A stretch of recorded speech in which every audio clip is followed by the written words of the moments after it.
the thing is that it's actually what you have to realize is that the PPE area is actually a very complex area of the supply chain. Actually, it's much more complex than what we do as a uniform supplier.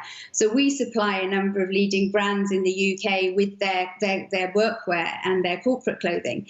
And what we found as a business is that, we were seeing that the issues that the frontline were having in terms of getting their equipment to them. And what we wanted to try and do was actually help facilitate this, because obviously we have got great PPE suppliers here, particularly in the UK, who are just overwhelmed with the demand at the moment. They're doing a phenomenal job, but they are overwhelmed with the demand. And we're almost, we are industry specialists, but we're not PPE specialists. So we actually tried to facilitate this to help support, particularly some of the trusts up and down the country where their supplies, the supplies are coming through. Don't mistake that. But it's just the volume that they're needed in now. So, I basically thought, well, what can we do to help? Because we have some industry knowledge and we know how complex this whole area of PPE is. And, what could we do to help with the knowledge that we have? And that's what we were trying to facilitate. At the same time, you have these supply chains and these factories who are having to close their doors because, they can't actually fill their lines because we're not producing things at the moment. And so we wanted to try and help both sides. Charlotte, there's certainly a war era style initiative from companies like yours and also to step in with making masks and hand sanitizers. When it comes to your endeavours now to step into the PPE market, what does it mean in terms of mitigating against some of the slump in revenue that experienced in the normal areas of the business? Well, actually, you use the word step in. We're not stepping in. I mean, we aren't going to become PPE specialists here at all. And it's not a question of stepping in. It's just a question of really facilitating and helping out. So, yeah, we have to obviously protect our own area, our own industry, our own side of the business. And the first thing we looked after was obviously our staff to make sure that, we have furloughed a number of people, and we're still very much open for business for our existing clients. Many of them who are still, still trading. Ocado is one of our big clients, and they're doing a great job to get food to everybody.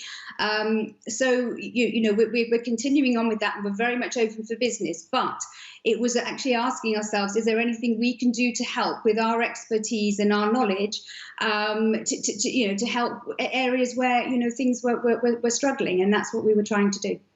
Charlotte, what happens when we're done with the crisis and the pandemic is behind us? Do you maintain any exposure in the PPE market at all?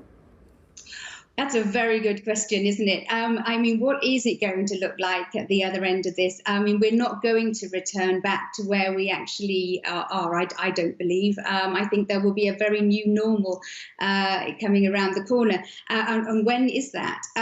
So I think, we are learning a lot. I have been working alongside a great organisation called Shield 360, who are PPE specialists and who have been helping advise us, because the good thing about us is we know the questions to ask. We know the complexity of the PPE supply chain because we rub shoulders with them. And so we know the questions to ask, which puts us in a strong position to actually help and be that sort of second line of attack to get these materials and these products out there.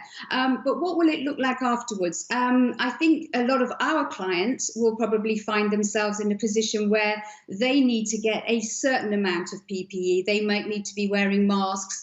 The government might actually say that we all have to wear masks once they start releasing us from the lockdown.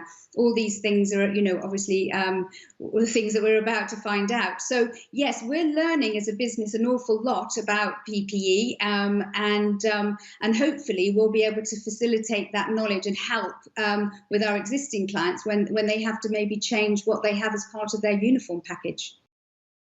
Hi, I'm Joanna Bersecci, and thank you for watching. You can check out more of our videos by clicking on the boxes on the screen. And don't forget to subscribe to our channel for more from CNBC International. Thank you for watching.